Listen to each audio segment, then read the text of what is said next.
Sa continuation po ng pagbuo ko ng polo barong, pinakita ko po sa inyo doon yung kung paano mag-placket sa bandang harapan niya.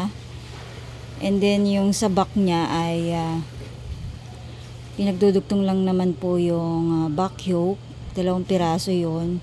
And then maglalagay ka lang naman ng pleats sa gitna.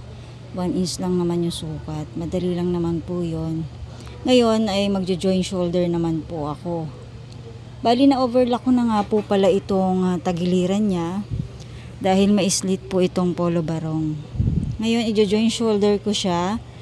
Hindi ko po alam kung paano kayo mag-join shoulder ng may back yoke, pero ako simple lang. Pinagpapatong ko lang naman yung harapan dun sa pinakaibabaw ng back yoke, and then yung nasa ilalim ay ipapatong ko naman dun sa ibabaw ng shoulder ng front. Ganun lang ako, then pasada na yan. 1/2 inch lang po yung aking allowance dyan. Pati sa side 1/2 inch din po. Ayan. Pinapakita ko po sa inyo dito kung paano ako magbuo ng polo barong, step by step.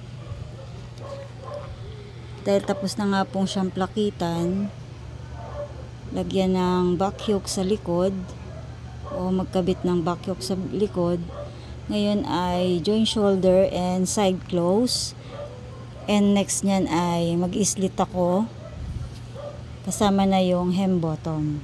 Ito nagsa side close na po ako. Nagsukat lang ako ng 7 inches dun sa slit nya, kasama na po dun yung allowances. 5 inches po yung finish sukat po nung slit, and then 2 inches ay double fold yung hem bottom. Bali 1 shot po ang ginagawa ko dito dahil sanay naman na ako mag-slit. Pino-fold ko lang yan, and then pasada mga 3/4 or 1/2 inch yung sukat nya, and then bandang dulo ay patatsulok or patulis. Tansyahan na lang din yan, kailangan ay magkapantay, balanse yung kanilang laki. Sa mga new beginners po ay kailangan nyo pa pong magpin dito, gumamit ng pin o kaya naman mag-pattern para pantay. Dahil ako po ay sanay na kaya ganito 1 shot na lang siya. Minarkingan ko po siya ng 5 inches doon. Kita nyo po yung marking ko. 2 inches po dun sa may bandang laylayan. Dahil dun po ako magbabase ng sukat ng fold ko sa laylayan. Para ang finish po ng slit ko dyan ay 5 inches. Same procedure, ganun din sa kabilang side. Kailangan magkapantay sila once na nag-hem bottom ka na dito. Yan, madali lang naman po. Pero kung hindi pa po kayo masyadong marunong, pwede nyo pong ulit-ulitin itong panoorin yung aking mga binahaging videos para matuto po kayong gumawa ng polo barong. Ayan, sa mga maraming tanong po dyan, pwede kayong magtanong. Kalimitan po kasi yung mga tanong yun nandun sa mga nakaraan kong videos. Ngayon iuulit ko na lang kapag nagtatanong kayo ulit para makuha nyo po. Pwede nyo pong bisitahin yung aking YouTube channel. Lagi ko naman pong nilalagay dyan sa comment section. Click nyo lang yung link dyan para may direct kayo doon, at pasubscribe na rin po para na-notify kayo tuwing mag-upload ako. And then syempre dito sa aking account na Maylene Arreola Aurin. Sa mga hindi pa po nakaka-follow,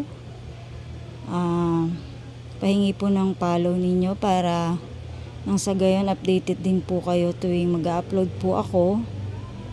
Mananotify po kayo para mapanood yung mga sinishare kong videos. Ayan, at syempre salamat po sa mga nagla-like and share. Malaking tulong po yun dun sa video dahil hindi lang po kayo ang nakakapanood. Pag sinare nyo po yan ay nakakapanood din po ang iba. At syempre, nakakatulong na rin po sa kanila kapag hindi po nila alam. Napakaswerte po nating mga sanay na sanay ng mananahi na marunong na dahil alam na po natin ito. Kaya i-share naman po natin sa iba na hindi pa nakakaalam. Ayan, dun sa pagpapatuloy sa ginagawa ko, yung marking ko, itinapat ko lang dun yung aking fold. Double fold po ito. Kailangan pantayan yung magkabilang side. 1 inch nga po pala ang sukat ng hem bottom ng polo barong. Ayan. Ganyan lang po kasimple. Sana ay may natutunan kayo. Sana ma-spread nyo po sa iba ang natutunan ninyo. Para lahat ay matuto at magka-idea sa paggawa ng polo barong. Sundan nyo po yung susunod kong video para kung paano naman po mag-collar o mag-assemble ng collar. Ayan, tapos na po. See you on my next video and maraming salamat po sa inyong panonood.